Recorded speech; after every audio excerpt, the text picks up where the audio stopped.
സച്ചിയുടെയും രേവതിയുടെയും super promo എപ്പിസോഡിലേക്ക് സ്വാഗതം. അടുത്ത ആഴ്ചത്തെ കഥയാണിത്. അങ്ങനെ സച്ചി പോകാൻ വേണ്ടി തുടങ്ങുകയാണ്. അപ്പോൾ രേവതി പോയിട്ട് സച്ചിയുടെ അടുത്ത് പറയുന്നു, ഇങ്ങനെ നിങ്ങൾ ഇത്ര നന്നായിട്ടുള്ള ഡ്രസ്സൊക്കെ ചെയ്ത് തന്നേക്കുന്നത്, അപ്പോൾ എനിക്കിത് ഭയങ്കര ഇഷ്ടമായിട്ടോ, നിങ്ങൾ ഇന്നിങ്ങനെയൊക്കെ കണ്ടപ്പോൾ തന്നെ എനിക്കൊരു സന്തോഷമായി എന്നൊക്കെ പറഞ്ഞിട്ട് രേവതി പറയുകയാണ്. അപ്പോൾ പറയും, എന്നാൽ നമുക്കൊരു സെൽഫി എടുത്താലോ എന്ന് ചോദിക്കുകയാണ്. അപ്പോൾ സച്ചിയുടെ അടുത്ത് പോയിട്ട് രേവതി ഇങ്ങനെ സെൽഫി എടുക്കട്ടെ. അപ്പോൾ രേവതിനെ ഇങ്ങനെ ചേർത്ത് നിർത്തിയിട്ടാണ് സച്ചി ഇങ്ങനെ സെൽഫി എടുക്കുന്നത്. അതിനുശേഷം അപ്പോൾ സച്ചി പോകാൻ ഇറങ്ങും. എന്നിട്ട് പോയിട്ട് അവളുടെ കണ്ണിൽ നോക്കിയിട്ട് തിരിച്ചു വന്നിട്ട് ചോദിക്കും, ഞാനൊരു കാര്യം ചോദിക്കട്ടെ എന്ന് ചോദിക്കും. അപ്പോൾ രേവതിക്ക് എന്താ ചോദിച്ചോളാൻ പറയും.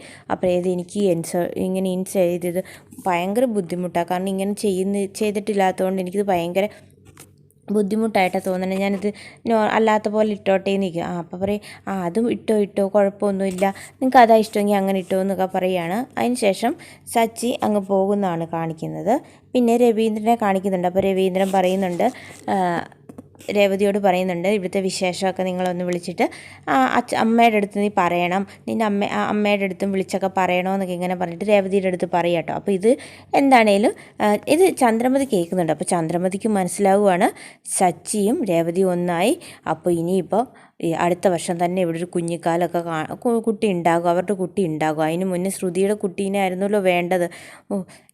ഇതെന്താ ചെയ്യുന്നത്, ഇതിനെന്താ ഒരു വഴി എന്നൊക്കെ പറഞ്ഞിട്ട് ഇങ്ങനെ ചന്ദ്രമതി ആലോചിക്കുവാണ്. ശ്രുതിയുടെ അടുത്ത് പോയി ചന്ദ്രമതി ഇതേക്കുറിച്ച് സംസാരിക്കുന്നുമുണ്ട്. അപ്പോൾ നിങ്ങൾക്ക് കുട്ടികൾ വേണം എന്നൊക്കെ ഉള്ള കാര്യമൊക്കെ തന്നെ പറയുന്നുണ്ട്. അപ്പോൾ ശ്രുതി വിചാരിക്കുന്നുണ്ട്, എന്നാലും ഇപ്പം വേണ്ട എന്ന് ശ്രുതി മനസ്സിൽ വിചാരിക്കുന്നു. അതിനുശേഷം ഈ ശ്രുതി അപ്പോൾ അവിടെ ഇല്ല. അപ്പോൾ ശ്രുതിയുടെ ഫോൺ റിങ് ചെയ്യണം. അപ്പോൾ ശ്രുതിയുടെ ഫോൺ റിങ് ചെയ്യുന്നത് കണ്ടുകൊണ്ട് ഇത് ആരാ പോലും വിളിക്കണേന്ന് പറഞ്ഞിട്ട് ചന്ദ്രമതി ഒന്ന് ഫോൺ എടുക്കണേ. ഹലോ എന്ന് വെക്കുമ്പോഴത്തേക്കും ചോദിക്കും, കല്യാണി അല്ലേ എന്ന് ചോദിക്കും. കല്യാണിയോ എന്ന് ചോദിക്കുമ്പോൾ അപ്പോഴത്തേക്കും മനസ്സിലാവും ഇത് അന്നേരം വിളിച്ചത് ശ്രുതിയുടെ അമ്മയായിരുന്നു. അപ്പോൾ ശ്രുതിക്കും എൻ്റെ അമ്മയ്ക്കും മനസ്സിലാവുന്നുണ്ട് ഇത് വേറെ ആരോ ഫോൺ എടുത്ത ശ്രുതി അല്ലാന്ന്.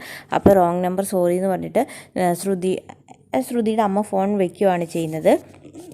ശ്രുതിയുടെ അമ്മ ഇങ്ങനെ കൊച്ചിനെ ഇങ്ങനെ സ്കൂളിലൊക്കെ കൊണ്ടുവിട്ടിട്ട് വരുവാണ്. അപ്പോൾ പെട്ടെന്ന് വയ്യാണ്ടാകും കേട്ടോ. അപ്പോൾ അയൽവക്കത്തുള്ള എല്ലാവരും അങ്ങനെ അടുത്തുള്ളവരൊക്കെ കൂടിയാണ് ശ്രുതിയുടെ അമ്മയുടെ അടുത്ത് പറയുന്നുണ്ട്, ഇത്രയും പ്രായമായില്ലേ, ഇപ്പം ഇങ്ങനെ വയ്യാതായില്ലേ, അപ്പോൾ കുഞ്ഞിനെ എങ്ങനെയാണേലും അവരുടെ അമ്മയുടെ കയ്യിൽ ഏൽപ്പിക്കും, നിങ്ങൾക്ക് എത്ര നാൾ ഇങ്ങനെ നോക്കാൻ പറ്റും, അപ്പോൾ കുഞ്ഞിൻ്റെ കാര്യത്തിൽ എന്തെങ്കിലും വെച്ച് തീരുമാനം ഉണ്ടാക്കാനൊക്കെ പറയുന്നുണ്ട്. ശ്രുതിനെ ഏൽപ്പിക്കാൻ പറയുന്നു. എന്നിട്ട് അപ്പോൾ ശ്രുതിയുടെ അമ്മ വിചാരിക്കും, ഇനിയിപ്പോൾ എനിക്ക് എന്തെങ്കിലും പറ്റിക്കഴിഞ്ഞാൽ എൻ്റെ കുഞ്ഞിനാരാ ഉള്ളത്, ശ്രുതിക്ക് എന്താണേലും ശ്രുതി കൊണ്ടുപോയി നോക്കത്തൊന്നുമില്ല, അപ്പോൾ ഇനി എന്ത് ചെയ്യുന്നിടത്ത് അവ നല്ല ടെൻഷനുണ്ട്. ആ ഒരു ടെൻഷനിലൂടെയൊക്കെയാണ് ശ്രുതിനെ വിളിക്കുന്നത്. അതേ സമയത്താണ് ചന്ദ്രമതി ഫോൺ എടുക്കുന്നത്. പിന്നെ കാണിക്കുന്ന രവീന്ദ്രനാണ്. രവീന്ദ്രൻ ഇങ്ങനെ കോടതിയിലാണ്. അപ്പോൾ കോടതിയിൽ രവീന്ദ്രൻ്റെ ആ പെൻഷൻ പൈസയുടെ കേസിൻ്റെ വാദമൊക്കെ നടക്കുന്ന ദിവസം എന്നാണ്. അപ്പം എല്ലാവരും ഉണ്ട്. അതേസമയം എതിർകക്ഷിയായിട്ടുള്ളത് വർഷയുടെ അച്ഛനാണ്. അപ്പോൾ വർഷയുടെ അച്ഛനെ അവിടെ വെച്ച് കാണുന്നൊക്കെയുണ്ട്.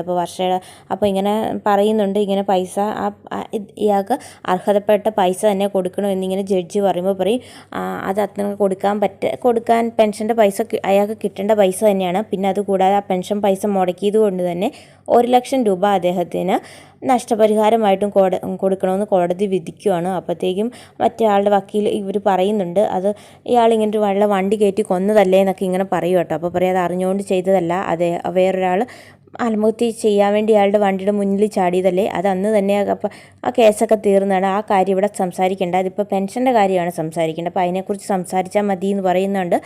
അപ്പോൾ പൈസ ഇങ്ങനെ ഇയാൾക്ക് കൊടുക്കാനായിട്ട്, രവീന്ദ്രന് കൊടുക്കാനായിട്ട് കോടതി വിധി വരുവാണ്, ജഡ്ജി വിധിക്കുവാണ്. ആ സമയത്താണ് ഇത് കേട്ടുകൊണ്ട് സച്ചി കയറുന്നിട്ട് കൈയൊക്കെ കൊട്ടിക്കൊണ്ട് വരും. അപ്പോൾ ചോദിക്കും, ഇത് ആരാന്നൊക്കെ ചോദിച്ചു കഴിയുമ്പോഴത്തേക്ക് സച്ചിയെക്കുറിച്ച് ഇങ്ങനെ ഓരോന്നൊക്കെ പറയുമ്പോൾ അപ്പോഴത്തേക്കും സച്ചി പറയും, എന്നെക്കുറിച്ച് ഇപ്പോൾ ഇവിടെ പറയേണ്ട ആവശ്യമൊന്നുമില്ല, ഇപ്പോൾ എൻ്റെ കാര്യമല്ലല്ലോ ഇവിടെ പറയേണ്ടത്, ഇപ്പോൾ പെൻഷൻ്റെ ആവശ്യത്തിന് വേണ്ടിയല്ല, അതിൻ്റെ കോടതിയിൽ കൂടിയേക്കുന്നത്, അപ്പോൾ ഞാൻ മോനാന്നുള്ള രീതിക്ക് എന്നെക്കുറിച്ച് പറയേണ്ട ആവശ്യമൊന്നുമില്ല എന്ന് പറയും.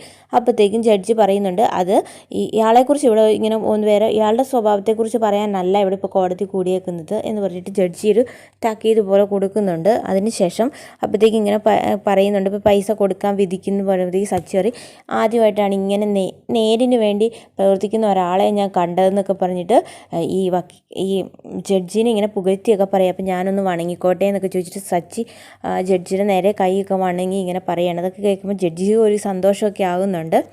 അതിന് ശേഷം ഇവർ ഈ പൈസയൊക്കെ വിധി വന്നതിന് ശേഷം ഇവർ വീട്ടിലേക്ക് വരുന്നുണ്ട്. അപ്പം വീട്ടിലേക്ക് വന്ന ശേഷം ചന്ദ്രമതി പറയും, പൈസ കിട്ടിയ കാര്യമൊക്കെ ചന്ദ്രമതിയുടെ അടുത്ത് പറയും. ചന്ദ്രമതി കണ്ടോ, ശ്രുതിമോൾ ഇവിടെ വന്നതിൻ്റെ ഭാഗ്യമെന്ന് പറയുന്നു. അതേസമയം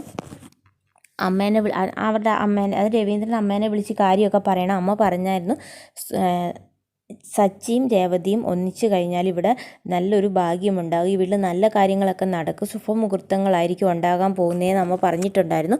അപ്പോൾ അമ്മേനെ വിളിച്ച് ഈ കാര്യം ഒന്ന് പറയണം, ഇങ്ങനെ അമ്മയെടുത്ത് പറഞ്ഞു എന്നൊക്കെ പറഞ്ഞിട്ട് ഇങ്ങനെ പറയുന്നുണ്ട് രവീന്ദ്രൻ്റെ പറച്ചിലൊക്കെ ഇതൊക്കെ സംസാരമൊക്കെ കേട്ടപ്പോൾ തന്നെ ആ കാര്യം ചന്ദ്രമതി ഉറപ്പിച്ചിട്ടുണ്ട്. അതിനുശേഷം പിന്നെ അതിന് മുന്നേ കാണിക്കുന്നുണ്ട് ഈ സച്ചി കൂട്ടുകാരുടെ അടുത്ത് പോയിട്ട് പറയുന്നുണ്ട്, എടാ ഇങ്ങനെ പിള്ളേരുണ്ടാകുന്ന കാര്യത്തെക്കുറിച്ചൊക്കെ ചോദിക്കുക, എപ്പോഴും പിള്ളേരുണ്ടാകുന്നത്, അതാ എടാ എൻ്റെ കടങ്ങളൊന്നും തീർന്നിട്ടില്ല, എനിക്കൊരു പിള്ളേരൊന്നും വേണ്ട എന്നൊക്കെ പറഞ്ഞിട്ട് അവൻ ഭയങ്കര ടെൻഷനായിട്ടൊക്കെ ഇങ്ങനെ കൂട്ടുകാരുടെ അടുത്ത്. അപ്പോൾ അവരൊക്കെ ഭയങ്കര ചിരിയെ അവനെ കളിയാക്കിയൊക്കെ ചിരിക്കുവാണ്. അപ്പോൾ ചോദിക്കും, നീ എന്താടാ ഈ പറയുന്നതെന്ന് ചോദിക്കും. അപ്പോൾ നിങ്ങൾ പറഞ്ഞില്ലേ ശാന്തി മുഹൂർത്തം, അത് ഇതുവരെ കഴിഞ്ഞില്ലേ എന്നൊക്കെ ചോദിച്ചിട്ട് കൂട്ടുകാരൻ ഇവനെ കളിയാക്കുവാണ്. എടാ നീ എന്ത് പൊട്ടനാടാ എന്നൊക്കെ ചോദിക്കുന്നുണ്ട്. നിൻ്റെ കൂടെ കഴിയുന്ന അവളെ സമ്മതിച്ച് തരണം കേട്ടോടാ എന്നൊക്കെ പറഞ്ഞിട്ടാണ് ഈ സച്ചിനെ കൂട്ടുകാരൊക്കെ കൂടി കളിയാക്കുവാണ്. അപ്പോൾ ചോദിക്കുന്നു, ഇവിടെ പിള്ളേരുണ്ടാകാൻ എത്രയോ ആൾക്കാർ ഇങ്ങനെ കാത്തിരിക്കുന്നു, അവർക്ക് മക്കളില്ലാത്തിട്ട് വിഷമിക്കുന്നു, നീയോ മക്കളാകുമോ എന്നുള്ള ടെൻഷനിൽ. ഒരു കുഞ്ഞുണ്ടായി എന്ന് വെച്ച് അതിത്ര ബാലിച്ച ചിലവൊന്നും അല്ല, അതൊക്കെ ഈ കൂടെ കഴിഞ്ഞു പോകുന്ന കാര്യമല്ലേ, നീ എന്തിനാ അതിനേക്ക് ഇത്ര വലിയ പ്രശ്നമാക്കി എടുക്കുന്നത്, ഒരു ഉണ്ടാകുക എന്നൊക്കെ പറയുന്നത് എല്ലാവർക്കും ഒരു സന്തോഷമുള്ള കാര്യമല്ലേ എന്നൊക്കെ ചോദിച്ചിട്ട് കൂട്ടുകാരൻ ഇങ്ങനെ പറയുകയാണ്. എന്നിട്ട് സച്ചിനെ ഇവർക്ക് ഭയങ്കരമായിട്ട് കളിയാക്കും. എന്നിട്ട് സച്ചി പറയുന്നുണ്ട്, എടാ അത് ഞാൻ അങ്ങനെ ശാന്തി മുഹൂർത്തം എനിക്ക് അറിയാതെ പറ്റിപ്പോയതാന്നൊക്കെ പറഞ്ഞിട്ട് കൂട്ടുകാരുടെ അടുത്ത് ഇങ്ങനെ സംസാരിക്കുവാണ്. അതൊക്കെ കേട്ടിട്ടാണ് സച്ചിനെ കൂട്ടുകാരൊക്കെ കളിയാക്കുന്നത്. അതേസമയം വർഷേൻ്റെ വീടാണ് കാണിക്കുന്നത്. അപ്പോൾ വർഷയുടെ അച്ഛൻ അന്ന് കോടതിയിൽ വന്ന കാര്യവും 1,00,000 രൂപ വേറെ കൊടുക്കണമെന്നൊക്കെ പറഞ്ഞ കാര്യം വന്നിട്ട് ഈ വർഷയുടെ അമ്മയെടുത്ത് പറയാം. വർഷയുടെ അമ്മയ്ക്ക് അതൊന്നും കേൾക്കുമ്പോൾ ഇഷ്ടപ്പെടുന്നില്ല. ഇനിയിപ്പോൾ ആ പൈസ കൂടെ കൊടുക്കണോ, എങ്ങനെ എവിടെ നിന്ന് ഉണ്ടാക്കും അതൊക്കെയാണെന്നൊക്കെ പറഞ്ഞിട്ട് വർഷയുടെ അമ്മ ഇങ്ങനെ പറയുകയാണ്. അതേസമയമാണ് ഈ വർഷേനെ കൊണ്ടുവിടാനായിട്ട് ശ്രീകാന്ത് വരുന്നത്. അപ്പോൾ ശ്രീകാന്തിനെ ബൈക്കിൽ നിന്ന് ഇറങ്ങിയിട്ട് പറയും, വർഷ പറഞ്ഞു കൊടുക്കുന്നുണ്ട്, ഇതാണ് ശ്രീകാന്ത് എന്നൊക്കെ പറഞ്ഞിട്ട് അവരെയും കാണിച്ചു കൊടുക്കുന്നു. ശ്രീകാന്തിന് അതായത് വർഷയുടെ അച്ഛനെ കാണുമ്പോൾ തന്നെ മനസ്സിലാവും അച്ഛൻ്റെ, കാരണം ശ്രീകാന്തിൻ്റെ അച്ഛൻ്റെ രവീന്ദ്രൻ്റെ മറ്റേ പെൻഷൻ്റെ കാര്യം കിട്ടാതെ തടഞ്ഞു വെച്ചത് ഈ വർഷയുടെ അച്ഛനാണെന്നുള്ള കാര്യം പെട്ടെന്ന് ശ്രീകാന്തിന് മനസ്സിലാവും. അപ്പോൾ തന്നെ ശ്രീകാന്ത് ശരി വർഷ എന്നാൽ ഞാൻ പോകുകയെന്ന് പറഞ്ഞിട്ട് വേഗം അവിടെ നിന്ന് പോകും കേട്ടോ. എന്നിട്ട് കയറി വരുമ്പോഴത്തേക്കും വർഷയുടെ അമ്മ അങ്ങോട്ട് ദേഷ്യപ്പെടും, നിനക്ക് അറിയുമോ അത് ആരാന്ന് നിനക്ക് അറിയുമോ എന്നൊക്കെ ചോദിച്ചിട്ട് അവർ ആ ഒരു കാര്യം പറയുന്നുണ്ട്, പെൻഷൻ്റെ കാര്യവും ഇങ്ങനെ വയസ്സായ കാര്യമൊക്കെ പറയുന്നുണ്ട്. അതുകൊണ്ട് തന്നെ ഇപ്പോൾ 1,00,000 രൂപ വേറെ നഷ്ടപരിഹാരം കൊടുത്തു എന്നൊക്കെ പറഞ്ഞിട്ട് ഈ വർഷയുടെ അമ്മ ദേഷ്യപ്പെട്ട് പറയുകയാണ്. അപ്പോഴത്തേക്കും വർഷയ്ക്ക് ദേഷ്യം വന്നിട്ട് വർഷ പറയും, അത് നിങ്ങൾ തമ്മിലുള്ള പ്രശ്നം, എനിക്ക് ശ്രീകാന്തിൻ്റെ അടുത്ത് നല്ലൊരു ഫ്രണ്ട്ഷിപ്പാണ്, ഞങ്ങൾക്ക് തമ്മിൽ വേറെ പ്രശ്നമൊന്നുമില്ല, അതിൽ നിങ്ങൾ ഇനി വേറെ ആവശ്യമില്ലാത്തൊരു കാര്യത്തിൽ പറഞ്ഞ് എനിക്ക് അവരോട് ഒരു വെറുപ്പും ഇല്ല എന്നൊക്കെ പറയുന്നുണ്ട്. അപ്പോഴത്തേക്കും ഈ വർഷയും ദേഷ്യപ്പെടുകയാണ്. അപ്പോൾ വർഷയുടെ അച്ഛൻ വർഷനെ വിളിച്ചിട്ട് ഇങ്ങനെ മോള് വന്ന് ഞാനൊരു കാര്യം പറയട്ടെ എന്നൊക്കെ പറഞ്ഞ് ഇങ്ങനെ വിളിച്ചുകൊണ്ട് പോകുന്നതാണ് കാണിക്കുന്നത്. അതേസമയം പിന്നെ അതായത് ശ്രുതിയുടെ അമ്മ വിളിക്കുന്നുണ്ട്. ശ്രുതിയുടെ അമ്മ വിളിച്ചിട്ട് ശ്രുതിയോട് പറയുന്നുണ്ട്, മോളെ ഞാനിങ്ങനെ വിളിച്ചു. അത്തേക്ക് ശ്രുതി ഭയങ്കരമായിട്ട് ദേഷ്യപ്പെടും, അമ്മ എന്തിനാണ് എന്നെ വിളിച്ചത്, അപ്പോൾ ഇവിടെ എല്ലാവരും കൂടെ അറിഞ്ഞു കഴിഞ്ഞാൽ ഇപ്പോൾ എന്നെ എന്ത് പ്രശ്നമായെന്ന്, എന്നെ ഈ ബന്ധം വേർപെടുത്താനാണോ അമ്മ ഈ ഇറങ്ങിയേക്കുന്നതെന്നൊക്കെ ചോദിച്ചിട്ട് ഇങ്ങനെ ദേഷ്യപ്പെടുവാണ്. അത് കഴിയുമ്പോഴത്തേക്കുമാണ് ഈ ശ്രുതിയുടെ അമ്മ പറയും, മോളെ ഞാനിങ്ങനെ പെട്ടെന്ന് എനിക്കിങ്ങനെ വയ്യാണ്ടായി എന്നൊക്കെ പറയുമ്പോൾ അത് കേൾക്കുമ്പോൾ ശ്രുതിക്കൊരു വിഷമമാവുന്നു. അപ്പോൾ പറയും, ഞാൻ അങ്ങോട്ട് വരാം, എന്തെങ്കിലും പറഞ്ഞ് ഞാൻ വരാം, എന്നിട്ട് നമുക്ക് പോയി അവിടെ ഡോക്ടറെ കാണാം എന്നൊക്കെ ഇങ്ങനെ ശ്രുതി അമ്മയോട് പറയുന്നുണ്ട്. അതേസമയം പിന്നെ കാണിക്കുന്ന ഈ ശ്രുതിയല്ല രേവതി ഡ്രസ്സൊക്കെ വാഷ് ചെയ്യാൻ പോവുകയാണ്. അപ്പോൾ രേവതി ഡ്രസ്സ് വാഷ് ചെയ്യാൻ പോകുമ്പോഴത്തേക്കും ചന്ദ്രമതി വന്നേച്ച് പറയും, ഇതും കൂടെ വാഷ് ചെയ്യാൻ പറയും. അപ്പോൾ ചോദിക്കും, ഇത് ആരുടെയാണെന്ന് ചോദിക്കുമ്പോൾ പറയും, ഇത് ശ്രുതിയുടെ ഡ്രസ്സ് ഞാൻ വാഷ് ചെയ്യത്തില്ല, ശ്രുതിയുടെ വേണമെങ്കിൽ ഞാൻ വാഷ് ചെയ്ത് കൊടുക്കാം എന്നൊക്കെ പറയുന്നുണ്ട്.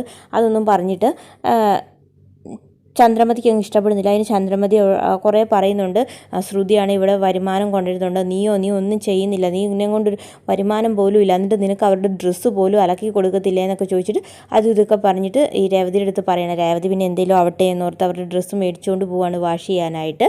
ചന്ദ്രമതിക്കാണെങ്കിൽ ഭയങ്കര ടെൻഷനായേക്കുവാണ്.